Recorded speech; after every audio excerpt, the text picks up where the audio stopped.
So I saw a video just now talking about Sony's move into the live service spectrum as a big mistake. I was watching a little bit of what the gentleman shared, and one of them concluded that they thought it was hubris, that Sony is in a position where they're thinking, oh, we can go into this market, we can dominate. And their argument was, why would you, when you're already ahead in your game, decide to pivot and move your budget this far?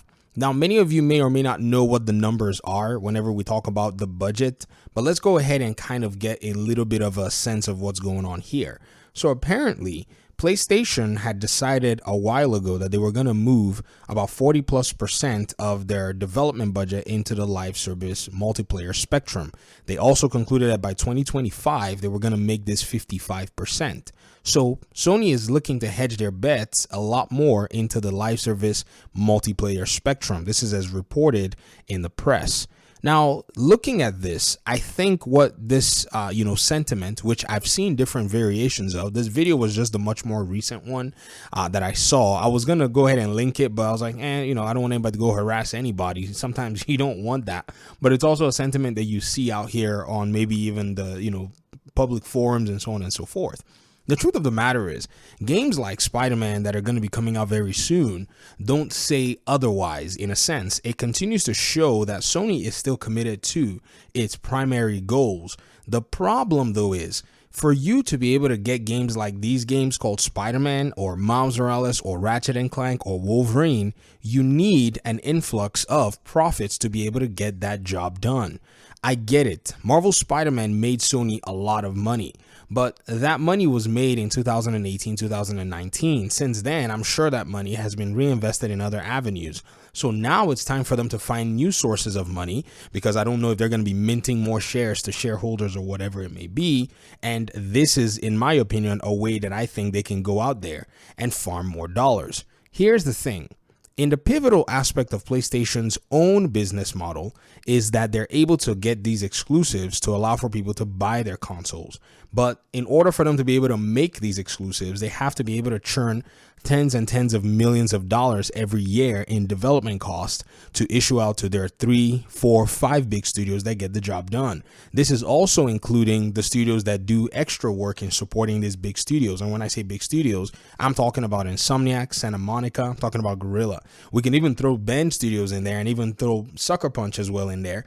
These studios are asking for multi-million-dollar budgets because they've proven themselves, by the way. Not saying that they're asking for them inordinately, but we've seen Ghost of Tsushima, solid game. We've seen the God of War games, solid games. We've seen the Spider-Man games, solid games. We've seen the Horizon games, all solid games. They're not cheap to make. In fact, if we said, okay, how much is it going to cost for each individual studio to push out one game? Remember, God of War 2018 cost somewhere around $20+ million to develop. Let's just say these 5 studios need an average of about $25 million each. You're looking at a chunk of money. You're looking at over $100 million just in development cost. That's not even including marketing costs, because I know some of you probably were like, well, that's just development costs. They're going to make their money back.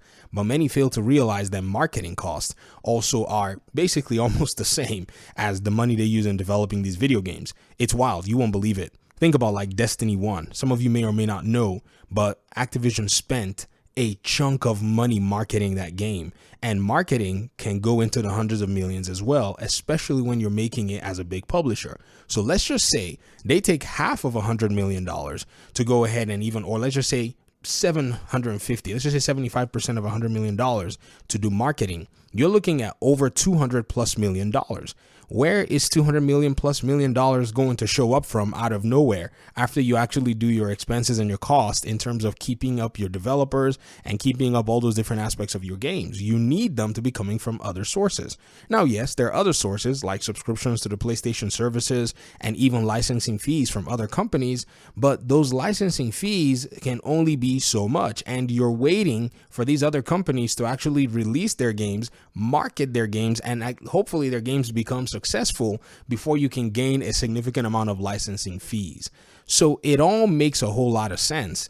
If you're in the PlayStation ecosystem and you like these single player games and you want to see games in this spectrum continue, like more Marvel Spider-Man games, more Wolverine games, more superhero games, or even more single player games that are of these experiences, then by default, you should support this kind of pivot, because it's the pivot that is going to, in a sense anyways, hopefully, or according to their analytics or their decision making, push PlayStation to continue to have enough funds to make these games that brings more people into their ecosystem. It's a cycle. Now, I'm not really big into the console ecosystems because they're somewhat restrictive. I do have a PS5 and a Series X, but these are the last consoles I'm buying. Doesn't matter what they make, I'm not buying a console anymore, just because it is restricted in some sense and I don't have the open-endedness. But at the end of the day, I still can respect their business model as to how it is that they're trying to play this game, especially seeing how everyone is now jumping on the PC turf to eventually start to farm more dollars from there. It makes sense that the tide is changing.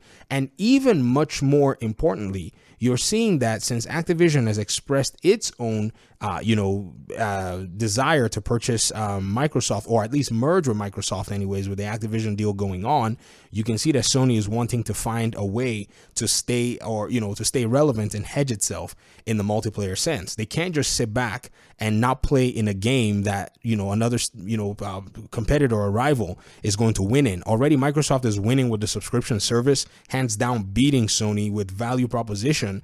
If you look at the monetary value of what you're getting on your PlayStation Plus extra subscription compared to Game Pass gives you way more dollars in your pocket worth of games than the PlayStation subscriptions, because the PlayStation games, when they show up, they're usually already on sale by the time they get there. Whereas Game Pass is giving you those games, even though day one they're costing $70, sometimes even $80, or if it's DLC, you're getting them on the very same day for a small subscription fee that is comparable to what Sony is even charging to their own audiences.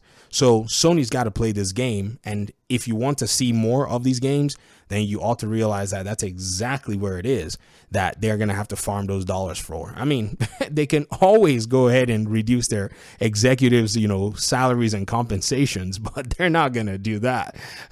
I guess that's just how it's going to have to be. Thanks for watching the video. I appreciate you guys' time and audience. Hopefully we'll talk pretty soon in another one. Peace out.